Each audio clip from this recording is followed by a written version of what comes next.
Hello two family, કેમ છો બધા? મજામાં? હું પણ મજામાં છું.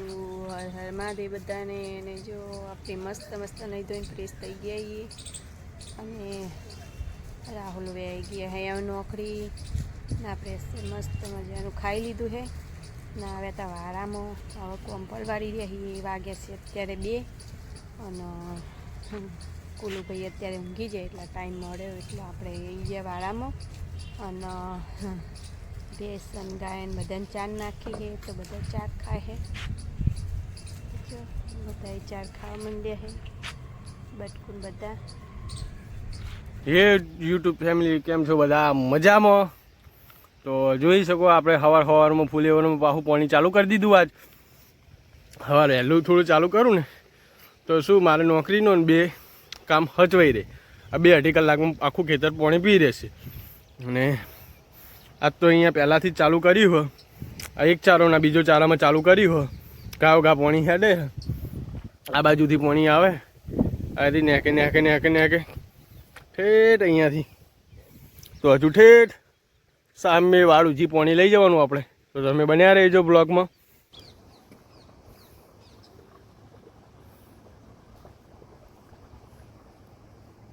આ બાજુ ધીમે ધીમે સુરત દાદા નીકળે હ ને આપણે હજુ આ હજી પોખી બાકી છે. હજુ 3 પોખી બાકી છે. એક પોખીમાં 6 ચારા મારે એવડી 6 ચારાની પોખી બાકી ને હવે ચારો બદલું હું. આ હવે લાસ્ટ પોખીનો લાસ્ટ ચારો હ. લાસ્ટ પોખીનો એટલે પહેલી પોખીનો પહેલો ચારો. ને જો બગલા જીવડા ખાવા આવી ગયા. તમને બધાને લાગતું છે ઠેઠ પેલા હજી પાણી પહોંચી ગયું પણ અહીંયા હજુ થોડું નહીં ચડ્યું એટલે એ ચડી જાય એના મતે પછી આપણે ચારો બદલી નાખીએ. જો કેવું મસ્ત ફુલેવરમાં પાણી જાય હ ને વાદળછાયું વાતાવરણ હ એટલે ફુલેવરમાં ઘણો ખરો બગાડ થાય એવી શક્યતા છે ને 25% તો બગાડ પહેલથી આપણે છે જ. તો હવે પ્રગટને પ્રાર્થના કરો કે સારું થાય ને કે બધો ખર્ચો માથે પડે ફુલેવરનો દેવું થાય ને તમને બતાવું બગાડ કને કહેવાય. જુઓ પાવર એકવાર જતો રહ્યો ને પાછું ચાલુ થયું. લોબી આપણી નેકમાં જાય પાણી ધીમે ધીમે. હવે ને પહેલાં આટલા સુધી ભરાઈને ફરતું હતું અને એકદમ ધીમું થઈ ગયું પાછું ચાલુ થઈ ગયું. ધીમે ધીમે આપણા રાયડામાં હું આખો ઊંચો થઈને બતાવું. રાયડો બહુ મોટો થઈ ગયો એટલે ખબર નહીં પડતી. તે હું રાયડામાં જો ફૂલ કરી ગયા અને હવે શેકો ઘા બેહવા માંડી દેખાતી હશે તમને. ને હવે ઉપર ચડીને એકવાર તમને વ્યૂ બતાવી દઉં. આ જો ચીવી શેકો આવી છે ને જોઈએ કહો પહેલાં કરતાં હવે કેટલો વધી ગયો. પહેલાં આ ગાડીઓ અડધી દેખાતી હતી ને હવે ગાડીઓ દેખાતી નહીં. પણ હવે ફૂલ ધીમે ઘણા ખરા ફૂલ ગરી ગયા. વચમાં તો એકદમ પીળી ચાદર જેવું થઈ ગયું હતું ને હવે જો શેકો ઘા બેહવા માંડી છે. તો હવે ઓમાં પણ પાણી પાવું પણ એક અઠવાડિયું રહી અને છેલ્લું પાણી ઓમાં પાઈ દેવું હોય. પછી ઓમાં કોઈ પાણી પાવું નહીં. પેલી રિસ્કા જાય એનું પર અંદાજો તમને લાગે તો હશે. પેલી ફેર રોડ ઘણો અમારો ઊંચો તમને બતાવી દઉં. હવે અહીં જો તો પણ દેખાતું નહીં. હું ખાસો ઉપર ચડીને બેઠો કુંડી ઉપર ને રહ્યું આપણું બાઇક નીચે જોઈએ કરલો. ને આપણો હવે ચારો પણ ભરાવા આવ્યો. ફુલેવરનું બાજુમાં ખેતર આપણું ખાલી પડ્યું એમાં હવે મકાઈ વાવવાનો વિચાર હ. જોઈએ હવે કેવું થાય. જો આ નાની નાની દડીઓ જે ફૂટી ગઈ એ બધું બગાડ કહેવાય. દેખાતું છે તમને જો એટલે 25% ખાસો બધો આપણે બગાડ થયો. આમ ના ફૂટવી જોઈએ. જોઈએ કહો ઘણી ખરી 25% ઉપર ફૂટી ગયું. આ જુઓ હવે આ વધારે કોઈ વધે નહીં. આ જુઓ ઘણી ખરી હ જે વધી ગઈ. અમુક છેટેથી પણ દેખાય. જો આજે બધી જે આ વાઇટ દેખાય બધી ફુલેવરની નાની દટીઓ આ બહુ મોટી ના થાય એટલે આપણે બગાડ થઈ કહેવાય.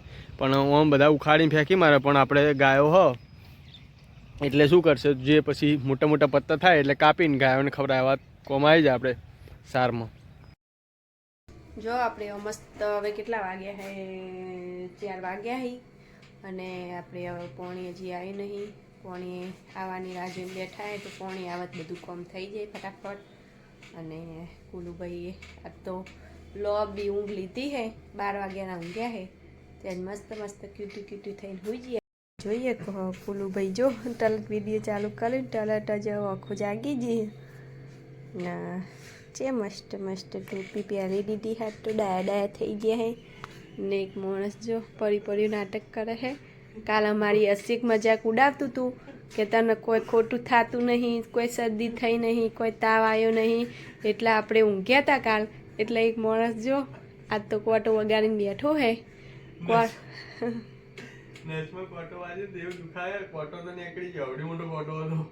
કોટો સાહેબ ને બહુ મોટો હતો.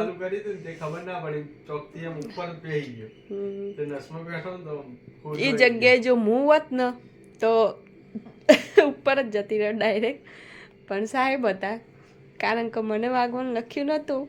આપણું પાપ કોઈ માણસ બીજાને નડી હે એમનું પાપ મને